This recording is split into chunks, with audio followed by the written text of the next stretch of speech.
hermanos, que el Señor les bendiga ricamente. Vamos a abrir nuestra Biblia en el libro de Daniel, capítulo 2. Vamos a hacer algunas consideraciones en la tarde de hoy, importantes, en medio de la noticia que recibimos por semanas de hermanos que el Señor ha llamado. Y esto es importante, hermano, que debemos decir las cosas de esa manera. Personas creyentes que el Señor está llamando. Como decía el pastor Andy hace un momento, en el tiempo del Señor, independientemente de la pandemia que vive el mundo, el Señor está llamando a sus hijos ante su presencia. Entonces, no necesariamente tenemos que ver el COVID como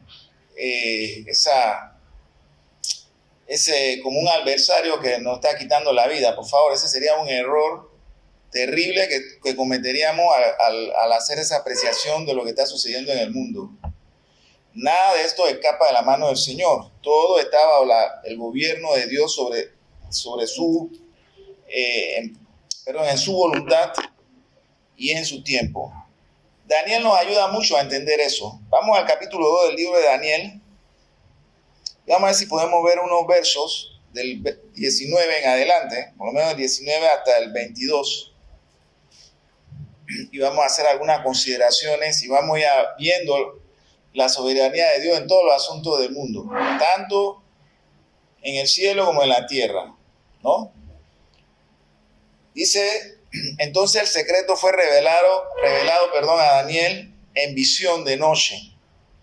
Por lo cual bendijo Daniel al Dios del cielo. Y Daniel habló y dijo, sean benditos el nombre de Dios de siglo en siglo, porque suyos son el poder y la sabiduría. Ahora noten lo que dice el verso 21.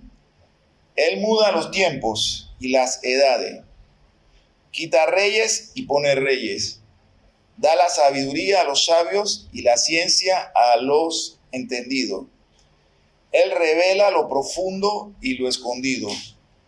Conoce lo que está en tinieblas y con él mora la luz. Es lo que dice Daniel acerca de Dios, que es el único que puede revelar las cosas que son ocultas a los hombres, ¿no?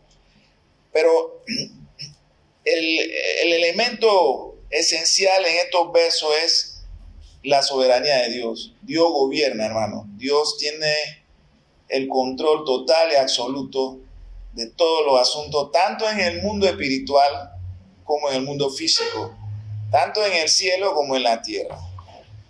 Lo que tenemos que tener cuidado es que solamente esto se convierta como en una especie de rezo o de rosario, ¿no? El Señor tiene el control, el Señor tiene el control, el Señor tiene el control. Pero que no pase de ahí, que se convierta en una frase solamente, en una consigna, y no en una verdad en la cual creemos completa y totalmente, y en la cual no solamente creemos, sino que estamos dispuestos a arriesgar lo que tengamos que arriesgar y a perder lo que tengamos que perder, sosteniendo y creyendo en esta verdad, e incluso si nos cuesta la vida. Él dice, Él muda los tiempos y las edades, quita reyes, pone reyes. Los desórdenes políticos, sobre todo en estos últimos años que hemos visto estos cambios políticos en muchos de los países, nada de eso escapa de la voluntad de Dios. Nada de eso sorprende a Dios. Nada, absolutamente nada. Todo está bajo la voluntad de Dios. Todo lo que el mundo ha vivido en el último año con el COVID-19, todo eso está en la voluntad del Señor. Por eso, como decíamos el viernes atrás, cuidado con andar reprendiendo al COVID, porque podemos estar enfrentándonos al mismo Señor. Debemos tener cuidado cómo entendemos los eventos. Jamás, en ningún momento, Dios ha perdido el control y la autoridad en el mundo creado. Jamás. Todo sucede según su voluntad. Claro, Hay situaciones que nosotros conocemos, por ejemplo, y lo hemos discutido mucho en los salones de clase y en el seminario acerca, por ejemplo, del pecado del hombre. Si Dios sabía que el hombre iba a caer, si Dios sabía que el hombre iba a fallar, en este caso Adán, ¿cómo fue que Dios lo permitió o por qué Dios no tomó medidas para que eso no sucediera? Y tenemos que desglosar bien ese tipo de cuestionamiento para que podamos tener paz, porque la Escritura responde a esa pregunta. Dios no es causante del mal ni del pecado. Dios sabe todas las cosas antes que sucedan. Pero en su plan perfecto, Él permite que estos acontecimientos se puedan dar, pero eso no lo hace a Él responsable, ni mucho menos culpable de lo que esté sucediendo. En el caso de la caída del hombre y del pecado del hombre, el hombre es plena, total y absolutamente responsable de todo lo que ha sucedido. Hablemos en tres partes sobre la soberanía de Dios, tratando de comprender y honrar a Dios con todo lo que está sucediendo en el mundo. Esta primera parte es la iniciativa soberana de Dios para la salvación del hombre. ¿Quién tomó la iniciativa de la salvación del hombre? El hombre no puede. El hombre está muerto en su delito y en su pecado. La Biblia lo deja claramente establecido así. El que toma la iniciativa soberana para la salvación del hombre es Dios, el mismo Dios. Él es el autor y Él es el que toma la iniciativa para la salvación del hombre. Entonces, esto tiene que ver con la doctrina de la soberanía de Dios. Cuando hablamos de la soberanía, estamos hablando apenas de una de las características o atributos de Dios. Y se debe observar que la soberanía de Dios ha de ser considerada dentro del contexto de todos los atributos de Dios, como lo pueden ser su justicia, su amor y su santidad. El pueblo de Dios, la iglesia del Señor, anuncia estos atributos, proclama estos atributos, predica y enseña sobre estos atributos. Pero cuando estos atributos empiezan a mostrarse, ya sea dentro de la iglesia o en el mundo, nosotros mismos a veces parecemos sorprendidos. Todo lo que está sucediendo en el mundo, desde hace un año hacia acá, puede ser parte de estos atributos de Dios, su justicia. Su justicia. Entonces nosotros, la iglesia, debemos tener paz, tenemos que tener tranquilidad y no entrar en desesperación. Porque todo lo que está sucediendo afuera puede ser que se está mostrando este atributo de la justicia de Dios, juzgando al mundo y disciplinando a la iglesia. Entonces tenemos que tener tranquilidad. Y en esa disciplina de la iglesia, el Señor puede llamar a muchos hermanos como me puede llamar a mí. Pero no por eso estamos en una situación de descontrol o de caos o de un atentado contra la soberanía de Dios. Para nada y en ningún momento eso va a suceder. Dios se revela como Dios soberano en primer lugar en la creación del universo. El libro de Génesis capítulo 1, ¿qué dice? Bueno, vemos que Dios por su palabra llama las cosas a la existencia. Él con el poder de su palabra crea todo de la nada, de la nada. Ahora, el libro de Hebreos capítulo 11, verso 3 dice, por la fe entendemos que el universo fue formado por la palabra de Dios, de modo que lo visible no provino de lo que se ve. Todo surge a partir de la palabra de Dios, de su voluntad. La Biblia lo enseña, hermano.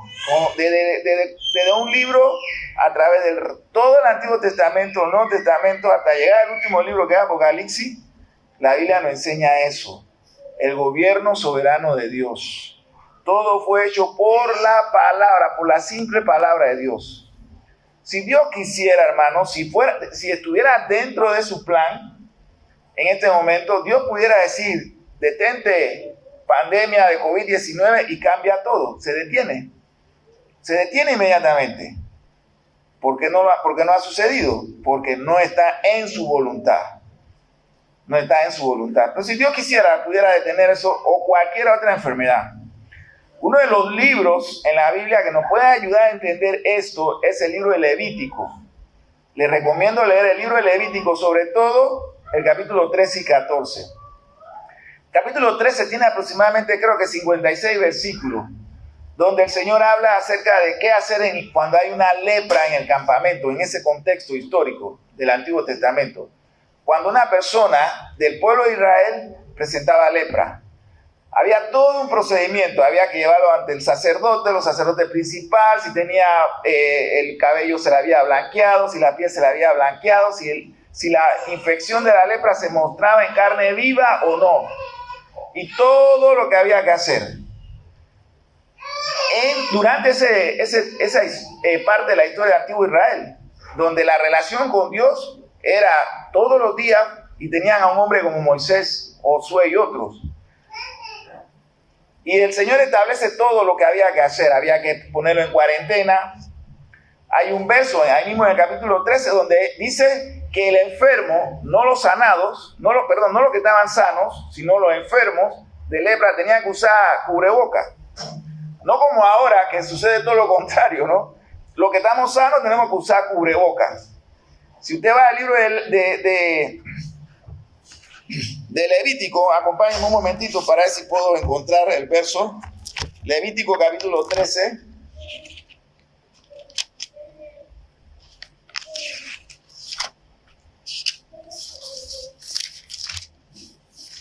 Si no recuerdo el verso, sé que es el capítulo 13, pero avanzamos, ¿no?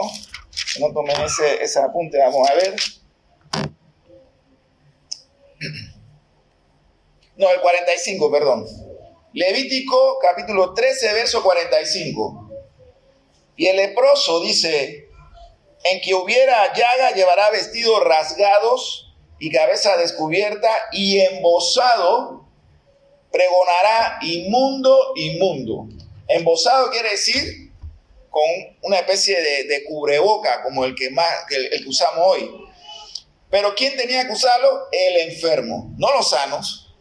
Entonces imagínense que sucediera así hoy, que las personas que están con COVID-19, los enfermos, los contagiados, se pusieran un cubreboca y ellos pregonaran en los lugares donde caminan: COVID, COVID, COVID.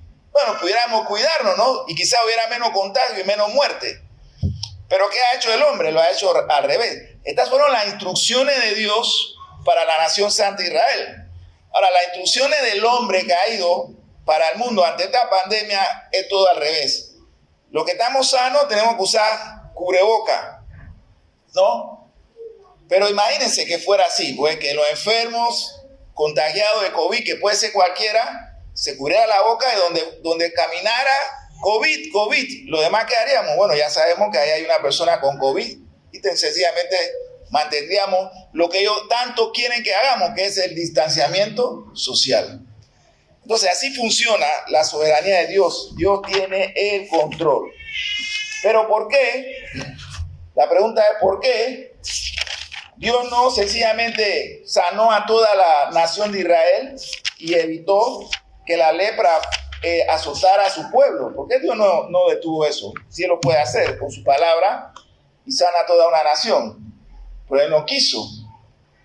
Luego, en el capítulo 14 del libro de Levítico, continúa el tema de cómo comportarse con la persona entre la nación que tuvieran lepra. Dios podía sanar a toda la nación de Israel, pero no lo quiso hacer. Él estableció una manera: fueran donde los sacerdotes, estuvieran en cuarentena, salieran del campamento, y Él estableció una manera. Esa es la soberanía de Dios. Él lo puede hacer como Él quiere. Y nosotros, nos puede gustar o no, podemos estar de acuerdo o no con Dios, pero eso no va a cambiar la voluntad de Dios. Muchas veces se habla de la creación para demostrar la soberanía de Dios, del incomparable Dios. Cuando Dios contesta a Job, conocemos la historia en el capítulo 38 y 41, que lo recomiendo. Él va a cuestionar Job está haciendo un montón de preguntas y cuestionamiento a Dios. Conocen la historia, ¿no?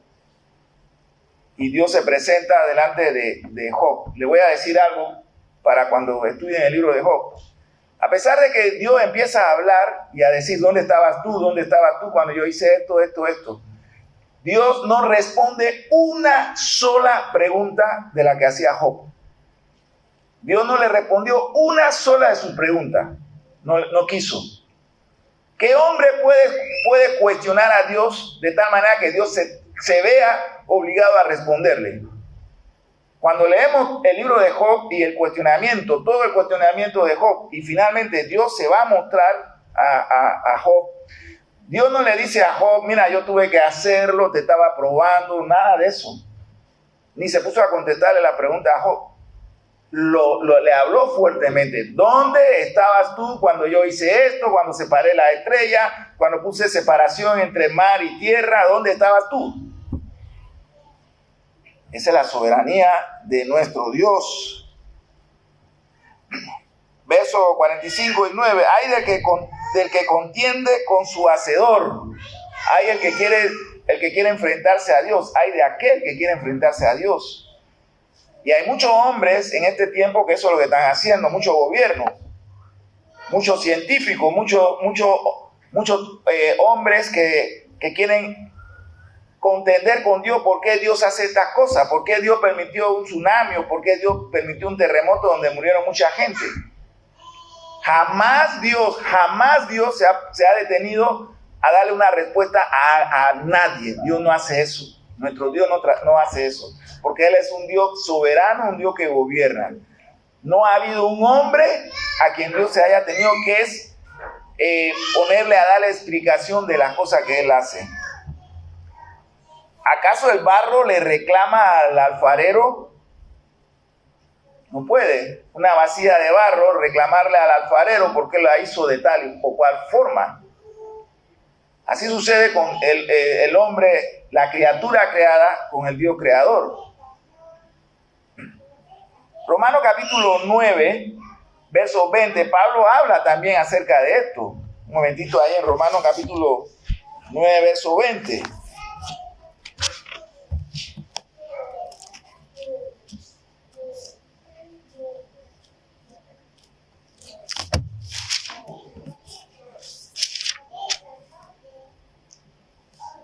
Mas antes, hombre, ¿quién eres tú para que alterque con Dios?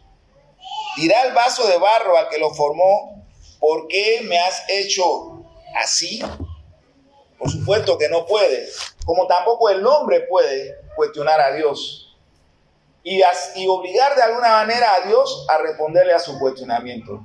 Nosotros tenemos muchas preguntas, el mundo se hace muchas preguntas, las personas que están de duelo se hacen muchas preguntas.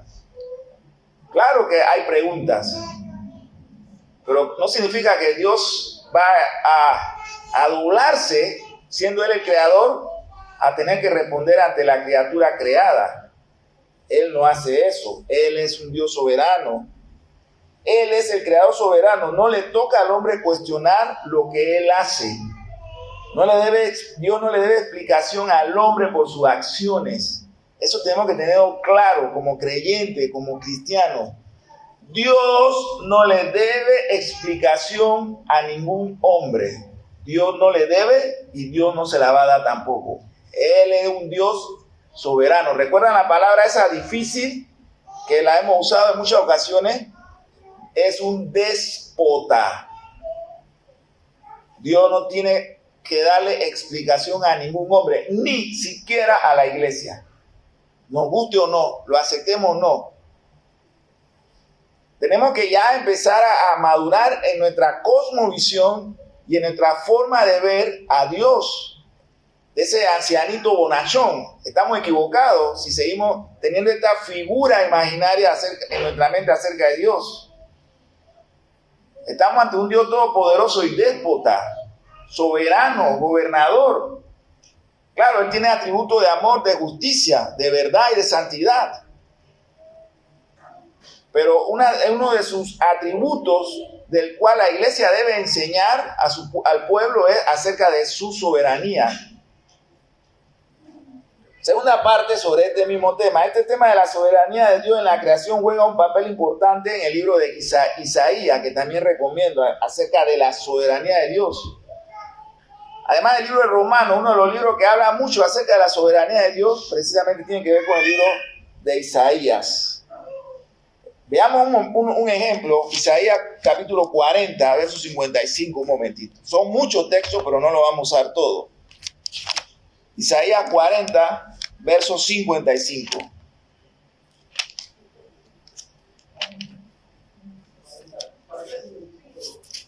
Perdón, del 40 al 55. Pero vamos a ver solamente algunos versos. El incomparable Dios de Israel. Verso 12. Isaías 40. ¿Quién midió las aguas con el hueco de su mano? ¿Quién? ¿Quién hizo eso? Y los cielos con su palmo. ¿Quién hizo eso? Con 3 dedos juntó el polvo de la tierra y pesó los montes con balanza y con pesa los collados. ¿Quién enseñó al Espíritu de Jehová o le aconsejó enseñándole? ¿Quién? ¿Quién puede aconsejar al Señor? ¿Qué hombre hay que sea tan sabio que pueda aconsejar a Dios? ¿Qué hombre hay? ¿Qué hombre hay que sea capaz de poder darle un solo consejo a Dios? No hay ninguno. No hay ninguno. Él es un Dios soberano, poderoso, todo lo puede y todo lo hace según su voluntad y según su determinado o anticipado consejo. El tema de la soberanía de Dios es un tema que debe la iglesia enseñar. Los cristianos deben educarse para entender esta doctrina y dejar de andar por ahí lamentándose y quejándose por todas las cosas que suceden. Tenemos una generación, estamos viviendo una generación de creyentes demasiado frágiles. Una generación de cristianos consumistas. Consumen muchas bendiciones.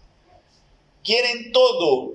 Es una generación de cristianos. Pudiéramos inventar una definición ahora. Una generación de cristianos millennials. En el sentido de que cree que todo lo merece. Esa es la generación de cristianos de hoy. Creemos que todo lo merecemos. No nos basta, no es suficiente que el Hijo de Dios murió para nuestra justificación, sino que queremos la promesa de Dios que son para la eternidad, la queremos ahora, en este tiempo. Toda la promesa de Dios, por ahí me estuvieron leyendo, creo que fue hoy en la mañana, no recuerdo quién, fue Max o quién, de una joven que habla de más de 4,000 promesas en las Escrituras y exhorta a los otros jóvenes que todas estas están ahí para nosotros. Por favor, es la manera en que la iglesia piensa. Y todo esto que estamos viviendo nos tiene entonces a nosotros en esta condición de temor, de miedo, de qué hacemos, vamos o no al culto. Andamos mostrando un miedo, como si el Señor ha perdido el control del mundo. No, para nada. Aquí el tema del Creador soberano se combina con la soberanía de Dios en la historia de los hombres. Toda la historia de la humanidad, toda la historia muestra que todo se hace en el tiempo de Dios y en su voluntad. Miren, cuando vemos la historia de la iglesia, por ejemplo, ¿sabe cuántas veces a lo largo de los siglos de historia de la iglesia de Cristo, la iglesia ha estado así de desaparecer? Así de desaparecer el pueblo de Dios, la iglesia. Y de repente todo cambió. Y los enemigos de la iglesia quedan humillados y derrotados. Y la iglesia sigue y continúa. Pero ¿sabe cuántos periodos en la iglesia hemos estado al borde de la prácticamente extinción? Con todas las persecuciones que ha habido a lo largo de la historia, hemos estado a un paso de desaparecer. Y de pronto todo cambió. Y la iglesia nuevamente se robustece y continúa adelante. Así va a suceder ahora. Así va a suceder.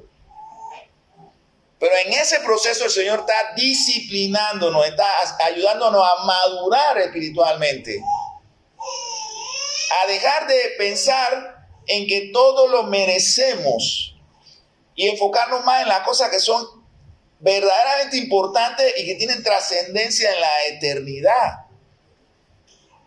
Ante el mínimo obstáculo, hay creyentes que ya están desanimados. Hay hermanos que ya andan derrotados ante el mínimo impedimento de su camino. Tenemos que cambiar, tenemos que madurar, tenemos que hacernos fuertes. Tenemos que fortalecernos nuestra mente, tenemos que tener la mente de Cristo para pensar como Cristo. Ya debemos dejar de lamentarnos. Como una mujer como Esther, una mujer como Esther llega a decir, si perezco, que perezca.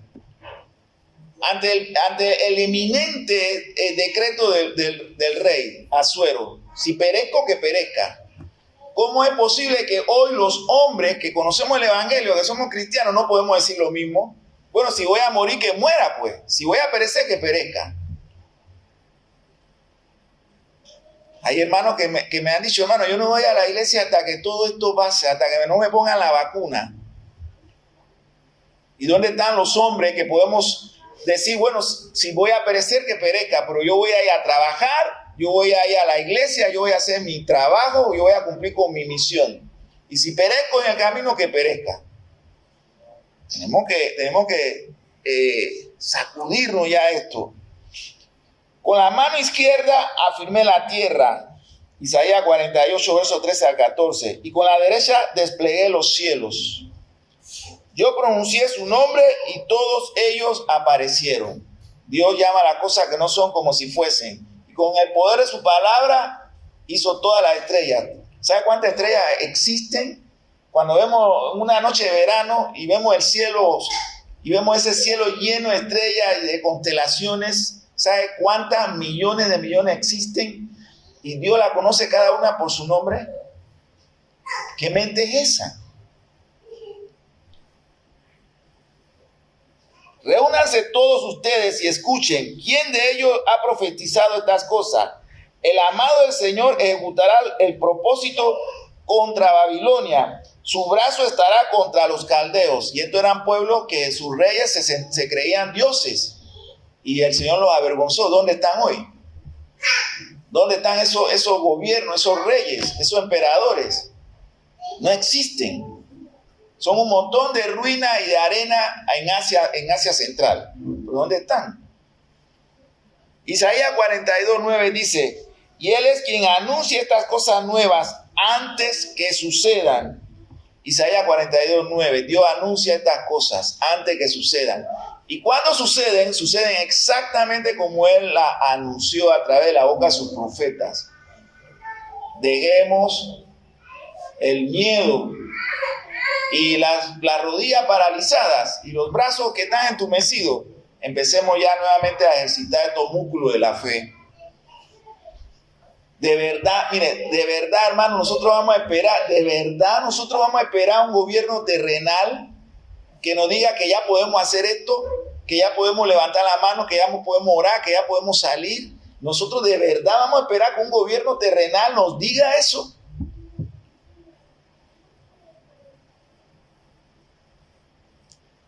Tenemos 2 días a la semana que nos estamos reuniendo ya, que hace 3 semanas. ¿Dónde están los hermanos?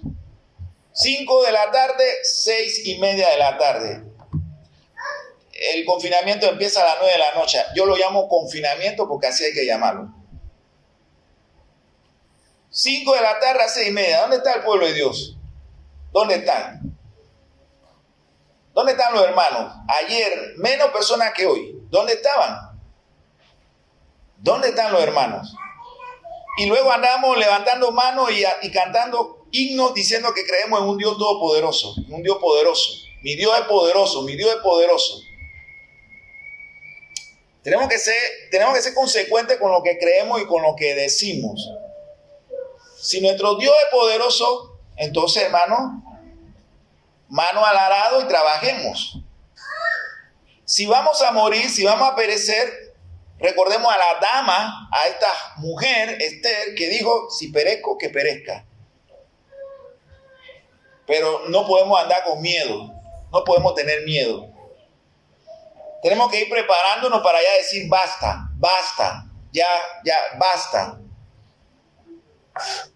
La iglesia, como mencioné hace un momento, ha estado a punto de extinguirse, muchas veces desaparecer, y finalmente el Señor la levanta poderosa y fuerte y continúa. Isaías 42, 21 en adelante, 21 al 26, dice que Él es Dios incomparable y soberano. Él es Señor soberano de la historia. Por eso que cuando nosotros hablamos, por ejemplo, la historia de mi país, estamos diciendo algo que no es cierto. La historia no es nuestra, ni de individuos ni de naciones. Es la historia de Dios. Porque la historia que se vive y que se narra y la que pasó, no es la historia del hombre, es la historia de Dios actuando soberanamente en el mundo que Él creó. Los hombres solamente somos instrumentos para su propósito. Pero la historia no nos pertenece, la historia le pertenece a Dios. Él es el autor, no el hombre. Estos dos elementos de la soberanía de Dios en la creación y en la historia se combinan en lo que tradicionalmente se le llama la providencia de Dios, la doctrina de la providencia de Dios que todos conocemos. Todo ha sido de antemano predestinado. Una doctrina tan preciosa como la doctrina de la predestinación, ¿no? Esa no es una doctrina para debatir si el Señor nos llamó desde antes de la fundación. Eso no es una doctrina para debatir, es una doctrina para gozarnos, para regocijarnos en que todo está amorosamente predeterminado por Dios, amorosamente para nosotros. Dios no solamente creó los cielos y la tierra, sino también continuamente los sostiene. Significa que Dios no solamente creó este mundo, sino que todo este mundo Dios lo sostiene. Y todo lo que ocurre en el mundo es por su voluntad, su voluntad. Hay cosas que nosotros no podemos explicar y que todo lo vamos a entender, no, pero todo lo creemos por fe. Esa es la diferencia. ¿Quién tiene el control entonces? ¿Quién tiene el control? ¿El hombre o Dios? ¿O Satanás? ¿Quién tiene el control? Algunos quizás en este tiempo están atribuyendo todo lo que está sucediendo a Satanás. Él está actuando, él fue liberado, él salió y está atacando. Satanás no tiene el control, hermano. Dios tiene el control, jamás lo ha perdido, jamás lo ha cedido, jamás. Entonces, hacerle una pregunta: ¿quién está en control de todo lo que pasa en el mundo? ¿Es Dios, o Satanás? ¿Quién tiene el control de todo lo que está sucediendo? ¿Dios o Satanás? Nosotros decimos Dios, pero nos comportamos como si fuera Satanás el que tuviera el control.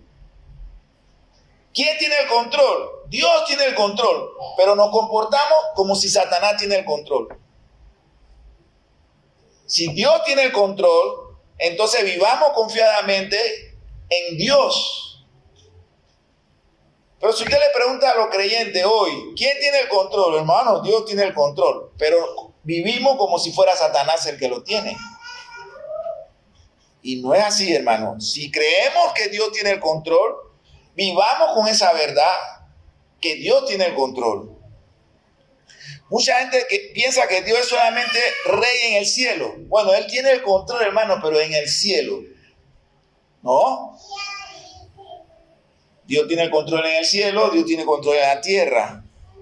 Dios es el creador del mundo y tampoco creen que Él controla todas las cosas que ocurren en el mundo. Hay algunas personas, aún en el pueblo de Dios, que piensan que Dios solamente tiene el control en el cielo y que los hombres poderosos tienen el control en la tierra. No es así, hermano. Recuerden lo que yo le he enseñado desde hace tiempo. Por ejemplo, con los gobiernos. Nosotros queremos tener un buen gobierno, un buen presidente, está bien. Es una aspiración legítima, tener un buen gobierno. Pero recuerden lo que es la ecuación, cómo funciona. Un buen gobierno debe surgir de un buen pueblo, de una buena nación. Si no hay una buena nación, no pueden haber buenos gobernantes. No puede. Si no hay una buena nación, no puede haber buenos gobernantes. Un gobernante no puede tener buena nación si él no es un buen gobernante. Es como los hijos que quieren tener padres perfectos. O los padres que quieren tener hijos perfectos. O los pastores que quieren tener la iglesia perfecta. O la iglesia que quiere tener al pastor perfecto. No funciona de esa manera. Algunas personas piensan que el mundo funciona como una máquina obedeciendo las leyes de la naturaleza. Hay muchos cristianos también que hoy han endiosado a la naturaleza. Pero todo está bajo la voluntad de Dios. Miren, los españoles cuando vinieron a América, sobre todo al sur, y en la conquista del imperio Inca, ellos escucharon una leyenda de que Atahualpa era tan poderoso, el emperador Inca era tan poderoso, que las hojas de los árboles en el imperio Inca no se movían si no era la voluntad de Atahualpa. Las hojas de los árboles no se movían si no era la voluntad del emperador, del imperio Inca, del soberano. Los indios le atribuían, los indígenas de ese tiempo le atribuían eso al emperador. Y estaban equivocados. Nosotros sí podemos decir que no hay una sola hoja que se mueva si no es la voluntad de Dios. Tenemos que empezar a poner los cubos en el lugar que le corresponde. Otros consideran que el hombre puede controlar lo que sucede usando su propio libre albedrío. Cuando el libre albedrío del hombre solo lo puede usar para una cosa, para hacer lo malo. Para hacer lo malo. Esa es la respuesta para los teólogos necios que todavía siguen debatiendo si el hombre tiene libre albedrío o no. La teología necia. Claro, el hombre tiene libre albedrío, pero nada más tiene libre albedrío para hacer una sola cosa, para pecar y desobedecer a Dios. Para más nada tiene libre albedrío. Cuando nos fijamos en lo que pasa en el mundo, fácilmente podríamos concluir que Satanás está en control. Si nos fijamos solamente en las cosas como están en el mundo, Satanás tiene el control.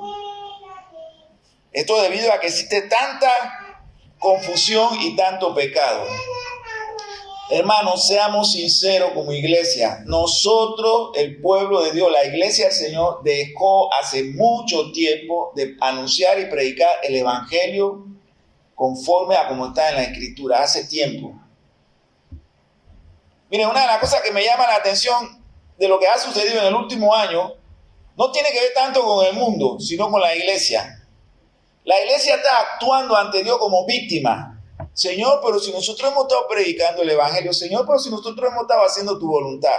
Hermano, mucho de lo que se llama predicación del evangelio no es el evangelio. Realmente no lo es. Púlpitos que han sido consagrados para predicar el verdadero evangelio, el verdadero de nuestro Señor Jesucristo, no se predica el evangelio del Señor Jesucristo. Se hacen fórmulas teológicas que no son el evangelio. Entonces, cuando viene la disciplina de Dios, porque Él disciplina, Él visita a su iglesia, y cuando Él la tiene que disciplinar, lo hace, nos damos golpe en el pecho. Pero ¿cómo funciona? ¿Cómo sucedió esto? ¿Por qué Dios ha hecho eso? Hermano, mucha de la predicación que se hace desde los púlpitos no es el evangelio. Es humanismo, es pura y simple retórica, puros axiomas, pero no el evangelio. Porque si donde se predique el evangelio de Cristo, el evangelio de nuestro Dios, el Señor guarda y protege ese púlpito, esa iglesia, esa comunidad. Enfrentará pruebas, pero ella tiene el poder del evangelio, como dice Pablo en el libro de Romanos. Pero muchas de las sacudidas que están sufriendo muchas iglesias se deben a que hace tiempo dejaron de predicar el evangelio. Y empezaron a predicar pensamientos humanistas con un barniz de teología. Dice de 2 Corintios capítulo 5, verso 7, Pablo escribiendo a la iglesia: andamos por fe y no por vista.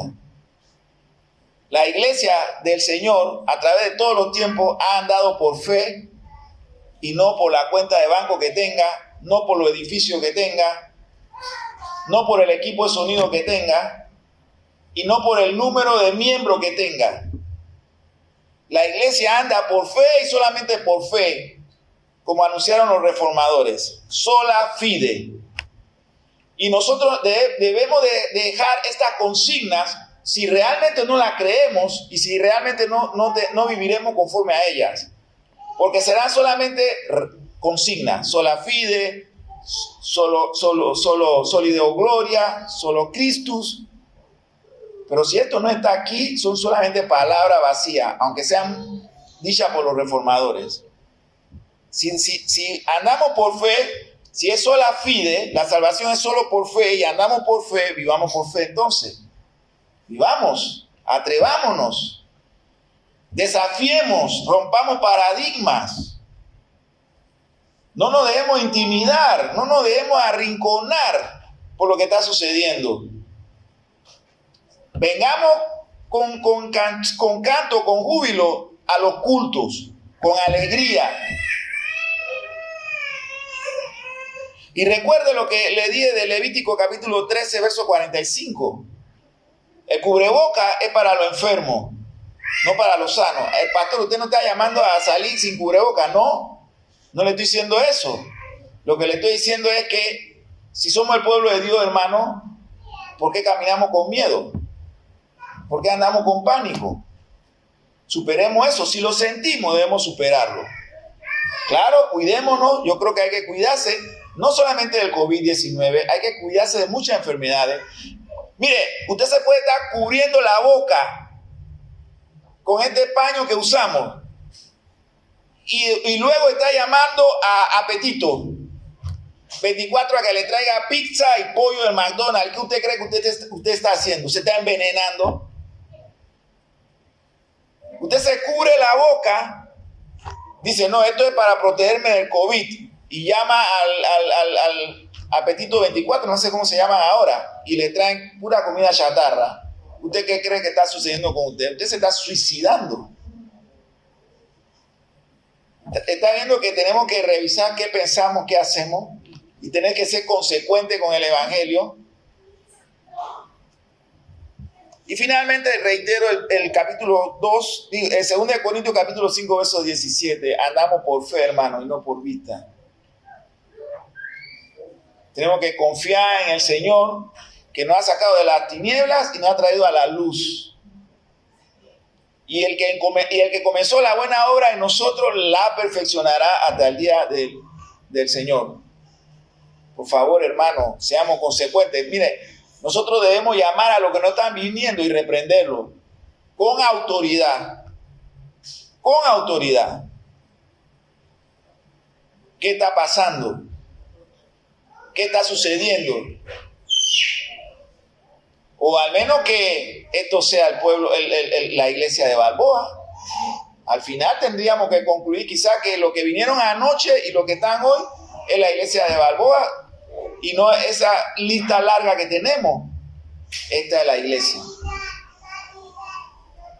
A menos que tengamos que llegar a esa conclusión. Hay hermanos que están en el extranjero, otros están en cirugía, visitando eso. Pero estoy diciendo, los que pudiendo estar aquí no están. Hay hermanos que están diciendo, no, yo voy a esperar el domingo. Hermano, si usted no puede estar aquí hoy o el día jueves, en otro tiempo, en los tiempos del primer siglo, ya hubieran sido sacados de la lista de membresía.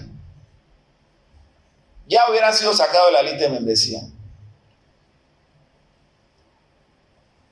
Entonces, queremos la venida del Señor, queremos que ya el Señor venga.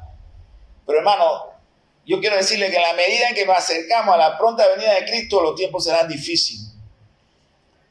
Serán difíciles. Cuando en la medida, cada segundo y minuto que nos acerca a la venida triunfante de nuestro Señor Jesucristo, los tiempos serán difíciles. Tenemos que sobreponernos, hermanos. Tenemos que levantarnos, tenemos que vivir con gallardía. con valor, con plena confianza en nuestro capitán. Les pregunto algo, ustedes que conocen la historia del Antiguo Testamento, cuando el pueblo de Israel, que Josué sacaba a pelear con los cananitas o cananeos, de todo el ejército de Israel no había muertos, no fallecía ni uno del pueblo de Israel. El Señor le decía a Josué, saca al pueblo y van a pelear con los amalecitas o los cananeos y yo lo voy a destruir y le daré la victoria a ustedes. Significa que de todo el ejército de Israel que salía a pelear, mandado por Dios, no moría un solo israelita. ¿O sí morían? ¿Qué piensan ustedes? ¿Ah? No moría ni uno, pues.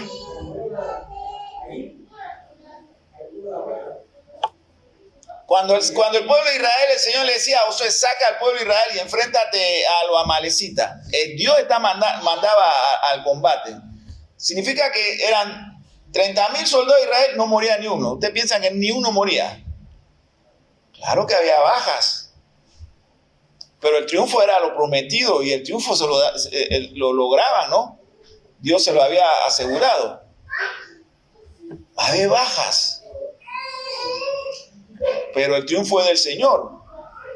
Tenemos que nuevamente, hermano, volver a los rudimentos de la fe y empezar ya a comportarnos a la altura de los tiempos. A la altura de los tiempos.